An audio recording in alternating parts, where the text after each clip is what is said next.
মেয়েদের পিছনে ঘোরার ধান্দা আমি অনেক আগে বাদ দিয়ে দিছি, কারণ আমার কপালে কোনো মেয়ে নেই। আমি পোলাটা সারা জীবন লয়াল ছিলাম, ভালো ছিলাম। রাস্তা দিয়ে হাঁটলে নিচের দিকে তাকায় তাকায় হাঁটতাম। আমি সৎ ছেলে, চরিত্রবান একটা ছেলে। কোনো মেয়ের দিকে আমি খারাপ নজরে তাকাই নেই। খারাপ নজর আসলেও সেটা ফিরিয়ে নিছি। কিন্তু আমার মতো একটা ভালো ছেলের কপালেই কোনো মেয়ে নাই।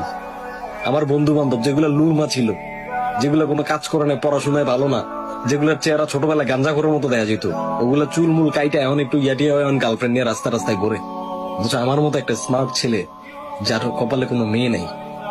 আমি খুব লয়াল এবং ভালো একটা মানুষ। আমি চেষ্টা করেছি অনেক মেয়েদের হালাল ভাবেই প্রপোজ করার চেষ্টা করছি, চিঠি দিয়েছি, মেসেজ পাঠিয়েছি এবং অনেক মেসেঞ্জারে অনেক নক দিয়েছি, কিন্তু কোনো মেয়ে আমাকে সাড়া দেয়নি। অনেকে তো আমাকে ব্লক মেরে দিয়েছে, অনেকে আবার ওই যে এরকম একটা আঙ্গুল দেখাইছে, এটা কি আমি বুঝি না, এরকম আঙ্গুলগুলা দেখাইছে। আমার কপালটা কোন লেভেলের খারাপ একবার চিন্তা করেন ভাই। আমি যদি কোনো মেয়ের স্বপ্নেও দেখি, তাও দেখি যে এটা বোরকা পরা।